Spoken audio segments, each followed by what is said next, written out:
E aí, pessoal, tudo bem com vocês? Eu espero que sim. O meu nome é Ricardo, eu sou médico neuropediatra e hoje eu vou querer conversar com vocês sobre transtorno de déficit de atenção e hiperatividade. Esse vídeo vai abrir uma nova playlist aqui no canal chamada O que é? Que é uma playlist de vídeos sobre conceitos e definições em neurologia pediátrica e em neuropediatria. Caso vocês não sejam inscritos no canal, aproveitem esse tempinho para vocês se inscreverem.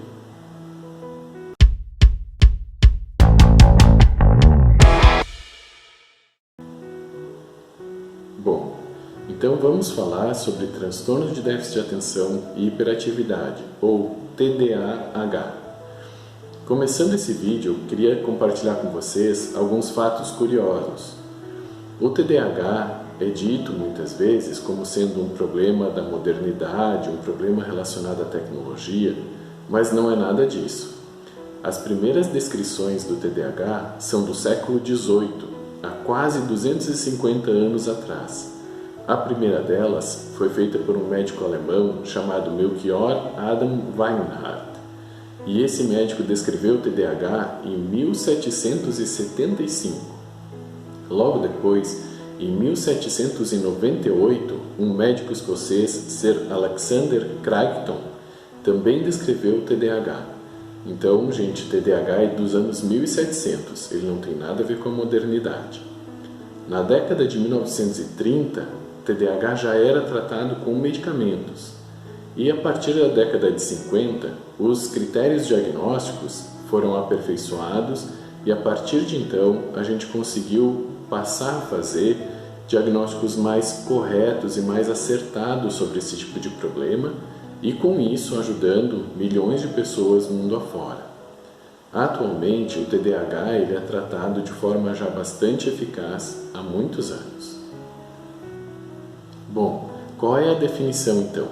O transtorno de déficit de atenção e hiperatividade é uma condição, é uma desordem do neurodesenvolvimento que é caracterizada por níveis inapropriados de hiperatividade, impulsividade e desatenção quando se compara aquela criança ou aquele adulto a pessoas da mesma faixa etária. Então, se a gente vê aquela criança e ela é muito mais agitada do que todas as crianças da mesma faixa etária, isso deve fazer a gente pensar em hiperatividade. Ou aquela criança que na sala de aula não consegue se concentrar de forma alguma em quase nenhuma das atividades, isso também deve fazer a gente pensar em transtorno de déficit de atenção e hiperatividade. E por quê? Porque dentro do transtorno de déficit de atenção e hiperatividade, a gente tem algumas apresentações clínicas mais comuns.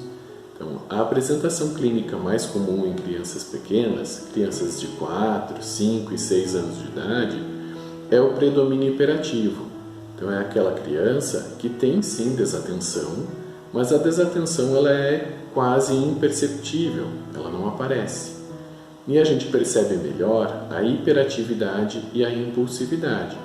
Aquela criança que é muito agitada em todos os ambientes, que tem comportamentos impulsivos, que é mais propensa a acidentes, que parece ser mais desastrada, que não para quieta nem mesmo para comer. Então é aquela criança cuja agitação destoa das crianças da mesma idade.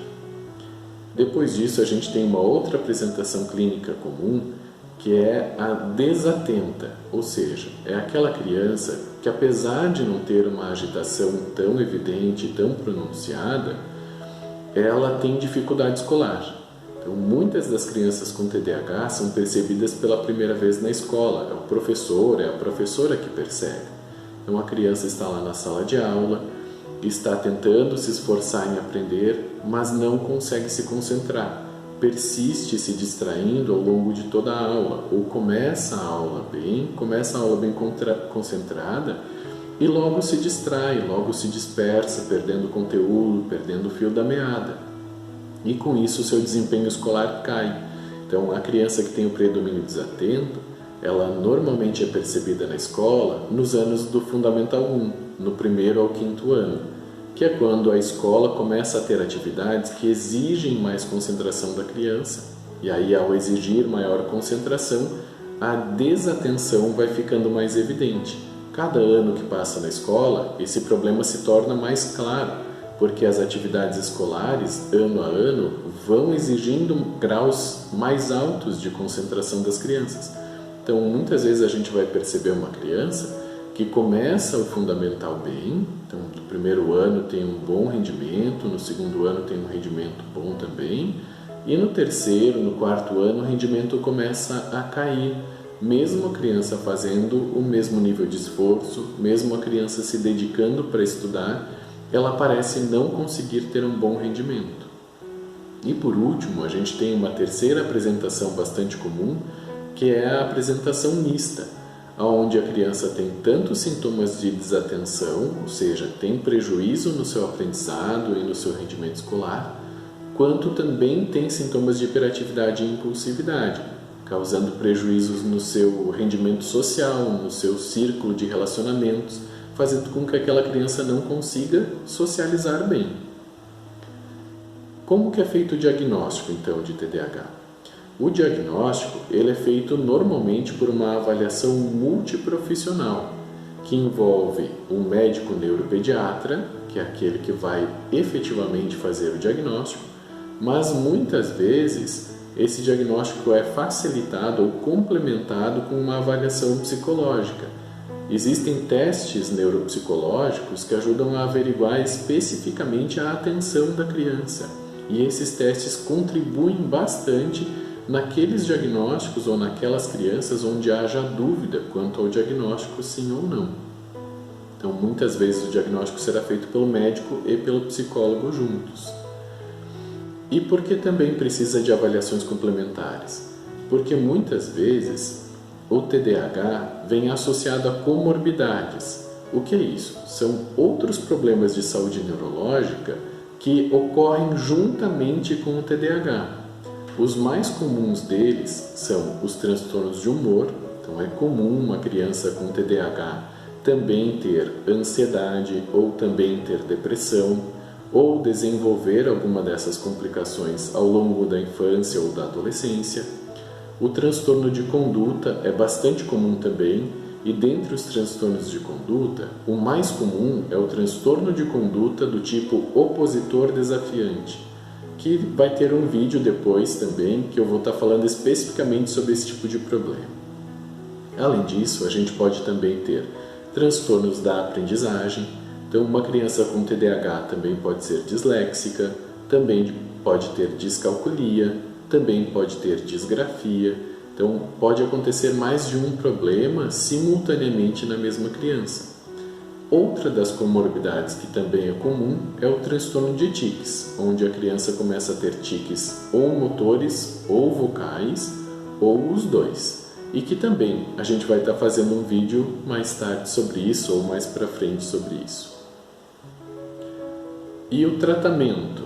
O tratamento e o prognóstico de quem tem TDAH, eles vão variar de criança para criança, de condição para condição. Então, tem algumas crianças que têm um quadro mais desatento, vão precisar de medidas mais relacionadas à aprendizagem. Tem crianças que têm um tipo mais hiperativo e impulsivo, vão precisar de um tratamento mais voltado aos problemas de comportamento. E tem as crianças que têm o tipo misto, que vão precisar de todas as medidas colocadas. Hoje em dia, o tratamento que tem tido os melhores resultados no TDAH é o chamado tratamento multimodal, onde se aliam diversas coisas ao mesmo tempo em prol do desenvolvimento da criança. A combinação mais comum de medidas dentro do tratamento multimodal é de 3 medidas. A primeira é a educação sobre o problema e a instituição de uma rotina diária que ajude a criança a suplantar os seus déficits. A segunda coisa é a reabilitação. Se a criança tem algum tipo de dificuldade de aprendizagem, essa reabilitação vai estar voltada à dificuldade de aprendizagem, como um reforço escolar, um atendimento psicopedagógico, uma aula particular de algum tipo de conteúdo ou matéria. Se a criança tem mais problemas comportamentais, a gente muitas vezes vai precisar da ajuda de um psicólogo para fazer atendimento psicológico, psicoterapia cognitivo-comportamental, ou mesmo algumas crianças com TDAH têm transtornos sensoriais e vão precisar da ajuda de um terapeuta ocupacional no tratamento. Então, a reabilitação da criança com TDAH, ela vai depender das características e das dificuldades que aquela criança específica tem.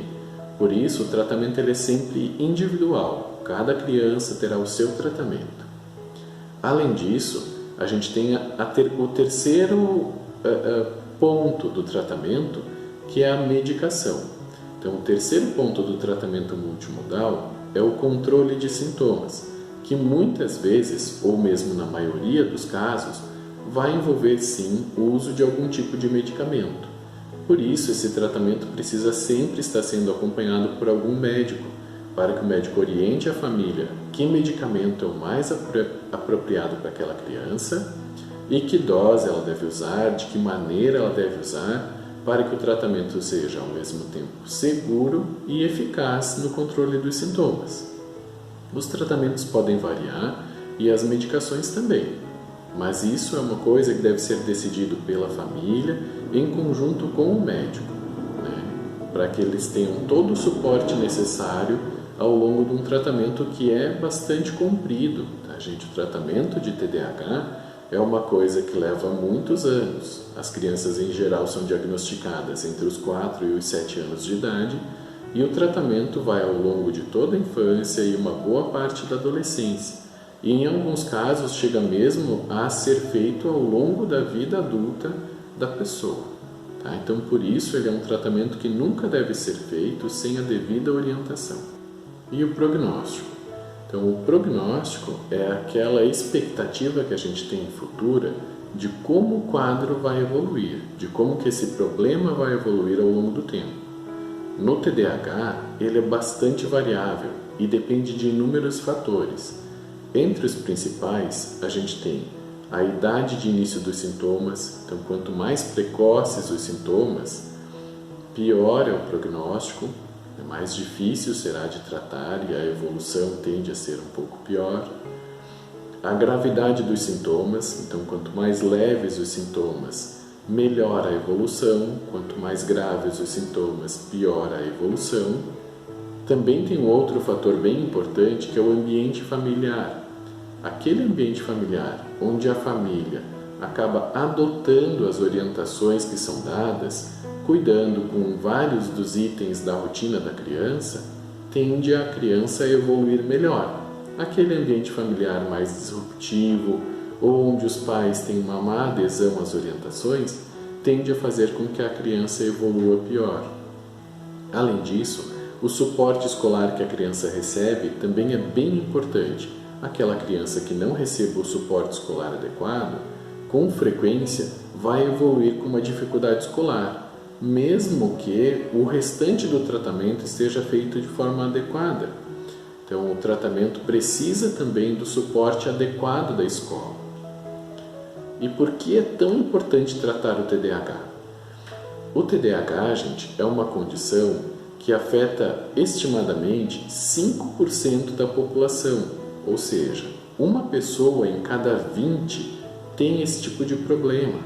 É uma coisa muito frequente, que atinge muitas pessoas. E se não tratada adequadamente, as consequências para a vida adulta são inúmeras, tais como o subemprego, a baixa renda, o envolvimento com drogas, o envolvimento com criminalidade, ou seja, a pessoa que tem esse tipo de problema pode se envolver em problemas muito mais graves na vida adulta ou pode levar uma vida adulta muito menos completa, muito menos satisfatória do que levaria se o tratamento tivesse sido feito corretamente. Por isso, é bem importante a gente conhecer o TDAH e, quando diagnosticado, levar o tratamento corretamente do início ao fim. Isso é uma coisa que influencia tremendamente os resultados e vai influenciar a vida daquela criança ou daquele adolescente por muitos anos, pela vida toda. Certo, pessoal? Eu espero que vocês fiquem bem, tenham uma boa semana e até o nosso próximo encontro.